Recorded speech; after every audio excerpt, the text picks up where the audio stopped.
नमस्कार दोस्तों, आप सभी का स्वागत है जे एजुकेशन पॉइंट में। तो दोस्तों, आज की इस वीडियो में हम क्लास 7 साइंस का चैप्टर नंबर 1 पादपों में पोषण इसके क्वेश्चन आंसर करेंगे। तो चलिए वीडियो को शुरू करते हैं। फर्स्ट नंबर प्रश्न है, जीवों को खाद्य की आवश्यकता क्यों होती है? जीवों को खाद्य यानी भोजन की आवश्यकता क्यों होती है? तो इस प्रश्न का जो उत्तर होगा वो है, जीवों को अपनी वृद्धि एवं शरीर के रख रखाव के लिए तथा आवश्यक ऊर्जा प्राप्ति के लिए खाद्य की आवश्यकता होती है। अर्थात जीवों को अपनी वृद्धि यानी विकास एवं शरीर के रख रखाव के लिए तथा आवश्यक जो ऊर्जा है, एनर्जी है, वो प्राप्ति करने के लिए खाद्य की आवश्यकता होती है। ठीक है। सेकेंड नंबर प्रश्न है, परजीवी एवं मृतजीवी में अंतर स्पष्ट कीजिए। सेकेंड नंबर जो प्रश्न है वह है, परजीवी एवं मृतजीवी में अंतर स्पष्ट करना है, यानी इन दोनों में डिफरेंस को लिखना, क्या अंतर है। तो इनके लिए हम एक तरफ परजीवी को लिख लेते हैं और दूसरी तरफ मृतजीवी को लिख लेते हैं। दोनों में हम लोग अंतर स्पष्ट करेंगे। तो वह जीव जो किसी अन्य जीव के शरीर पर बढ़ता है और उससे पोषक तत्वों को प्राप्त करता है, परजीवी के रूप में जाना जाता है।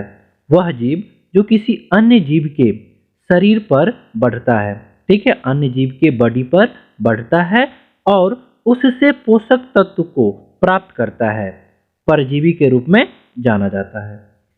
परजीवी का एक उदाहरण ले लेते हैं। तो अमरबेल जो है वह परजीवी का एक उदाहरण है, जो कि अन्य जो है जीव के सहारे पोषक तत्व को प्राप्त करता है। अब देखिए मृतजीवी, तो जो जीव मृत या क्षयकारी कार्बनिक पदार्थ से पोषक तत्व प्राप्त करता है उसे मृतजीवी कहा जाता है। जो जीव मृत यानी मरा हुआ या क्षयकारी कार्बनिक पदार्थ जो है से पोषक तत्व प्राप्त करता है उसे मृतजीवी कहा जाता है। मृतजीवी के उदाहरण ले लेते हैं। तो कवक और कुछ बैक्टीरिया जो है वह मृतजीवी के उदाहरण है। थर्ड नंबर प्रश्न है, आप पत्ती में मांड की उपस्थिति का परीक्षण कैसे करेंगे? आप पत्ती में जो है मांड की उपस्थिति का परीक्षण कैसे करेंगे? तो इसका जो उत्तर है वह है, पत्तियों पर आयोडीन विलयन की बूंदें गिराकर हम मांड की उपस्थिति का परीक्षण कर सकते हैं। पत्तियों पर आयोडीन विलयन की जो बूंदें है वह गिरा करके हम मंड की उपस्थिति का परीक्षण कर सकते हैं। जब पत्ती पर आयोडीन की बूंदें डालेंगे तो इसका रंग गहरा नीला काला हो जाएगा। यह नीला काला रंग पत्ती में मांड की उपस्थिति को दर्शाता है। जब पत्तियों पर आयोडीन की बूंदें डाला जाता है तो इसका रंग जो है वह गहरा नीला या काला हो जाएगा। यह नीला काला रंग जो है वह पत्ती में मांड की उपस्थिति को दर्शाता है। ठीक है। 4 नंबर प्रश्न है, हरे पादपों में खाद्य संश्लेषण प्रक्रम का संक्षिप्त विवरण दीजिए। तो हरे पादपों में खाद्य संश्लेषण प्रक्रम का संक्षिप्त विवरण देना है। तो इसका जो उत्तर है वह है, पादपों की पत्तियों की क्लोरोफिल युक्त कोशिकाएं सूर्य के प्रकाश की उपस्थिति में वायु से कार्बन डाइऑक्साइड एवं भूमि से जल लेकर कार्बोहाइड्रेट का संश्लेषण करती है। इसे प्रकाश संश्लेषण कहते हैं। तो पादपों की पत्तियों की क्लोरोफिल युक्त जो कोशिकाएं हैं वह सूर्य के प्रकाश की उपस्थिति में वायु से कार्बन डाइऑक्साइड एवं भूमि से जल लेकर कार्बोहाइड्रेट का संश्लेषण करती है। इसे प्रकाश संश्लेषण कहते हैं, जैसे कि आपको फिगर में दिख रहा होगा। ठीक है। 5 नंबर प्रश्न है, किसी प्रवाह चित्र की सहायता से दर्शाइए कि पादप भोजन के मूलभूत स्रोत है। किसी प्रवाह चित्र की सहायता से दर्शाना है कि पादप जो है यानी पौधे भोजन के मूलभूत स्रोत है। तो इसका जो उत्तर है वह है सभी जीव भोजन के लिए सीधे या परोक्ष रूप से पादपों पर निर्भर करते हैं। ठीक है, जैसे कि चित्रों में दिख रहा होगा आपको कि पेड़ पौधे को हिरन खाता है और हिरन को शेर खाता है। तो डायरेक्ट या इनडायरेक्ट रूप से शेर भी जो है वह पेड़ पौधों पर ही डिपेंड है। अगर पेड़ पौधे नहीं होता तो हिरन नहीं होता और हिरन नहीं होता तो फिर शेर नहीं होता। इसी टाइप से हम दूसरा एग्जाम्पल ले लेते हैं। घास यानी पादप को कीट खाता है, जबकि कीट को मेढक खाता है और मेढक को सांप खाता है और सांप को बाज खाता है। तो बाज हो या सांप हो या मेढक हो या कीट हो, वह इनडायरेक्ट रूप से पादप यानी घास पर ही निर्भर करता है, पेड़ पौधों पर ही निर्भर करता है। ठीक है, क्वेश्चन नंबर 6 है रिक्त स्थानों की पूर्ति कीजिए। तो क्वेश्चन नंबर 6 का जो क प्रश्न है वह है क्योंकि हरे पादप अपना खाद्य स्वयं बनाते हैं इसलिए इन्हें डैश कहते हैं। क्योंकि हरे पादप अपना खाद्य स्वयं बनाते हैं इसलिए इन्हें डैश में क्या होगा तो स्वपोषी कहते हैं। ठीक है, क्योंकि हरे पादप अपना खाद्य स्वयं बनाते हैं इसलिए इन्हें स्वपोषी कहते हैं। ख नंबर प्रश्न है पादपों द्वारा संश्लेषित खाद्य का भंडारण डैश के रूप में किया जाता है। पादपों द्वारा संश्लेषित खाद्य का भंडारण डैश के रूप में किया जाता है। तो यहाँ पे क्या आएगा तो मंड यानी मंड के रूप में किया जाता है। पादपों द्वारा संश्लेषित खाद्य का जो भंडारण है वह मंड के रूप में किया जाता है। ग नंबर प्रश्न है प्रकाश संश्लेषण के प्रक्रम में जिस वर्णक द्वारा सौर ऊर्जा संग्रहित की जाती है उसे डैश कहते हैं। प्रकाश संश्लेषण के प्रक्रम में जिस वर्णक द्वारा सौर ऊर्जा संग्रहित किया जाता है, ठीक है, उसे डैश कहते हैं। तो उसे क्लोरोफिल कहते हैं। तो प्रकाश संश्लेषण के प्रक्रम में जिस वर्णक द्वारा सौर ऊर्जा संग्रहित की जाती है उसे क्लोरोफिल कहते हैं। घ नंबर प्रश्न है प्रकाश संश्लेषण में पादप वायुमंडल से डैश लेते हैं तथा डैश का उत्पादन करते हैं। प्रकाश संश्लेषण में पादप जो है पौधे वह वायुमंडल से डैश लेते हैं तथा डैश का उत्पादन करते हैं। तो प्रकाश संश्लेषण में जो पादप है वो वायुमंडल से कार्बन डाइऑक्साइड यानी CO2 लेते हैं तथा ऑक्सीजन O2 का उत्पादन करते हैं। ठीक है, क्वेश्चन नंबर 7 है निम्न कथनों से संबंधित परिभाषिक शब्द बताइए। निम्न कथनों से संबंधित जो है उसका परिभाषिक शब्द बताना है। तो क नंबर प्रश्न है पीत दुर्बल तने वाला परजीवी पादप। पीत दुर्बल तने वाला जो परजीवी पादप है वह कौन सा है ये बताना है। तो इस प्रश्न का जो राइट आंसर होगा वह होगा अमरवेल। अमरवेल जो है वह पीत दुर्बल तने वाला जो है परजीवी पादप है, पौधे है। ख नंबर प्रश्न है एक पादप जिसमें स्वपोषण एवं विषम पोषण दोनों प्रणाली पाई जाती है। एक ऐसा पादप का नाम बताना है जिसमें स्वपोषण एवं विषम पोषण दोनों प्रणाली के जो है गुण पाए जाते हैं। तो वो है घटपनी। ठीक है, घटपनी जो है उसमें स्वपोषण एवं विषम पोषण दोनों प्रणाली पाई जाती है और इसे पिचार पादप भी कहते हैं। ठीक है, ग नंबर प्रश्न है वे रंध्र जिसके द्वारा पत्तियों में गैसों का आदान प्रदान होता है। वे रंध्र जिसके द्वारा जो है पत्तियों में गैसों का आदान प्रदान होता है उसे क्या कहते हैं? तो रंध्र कहते हैं।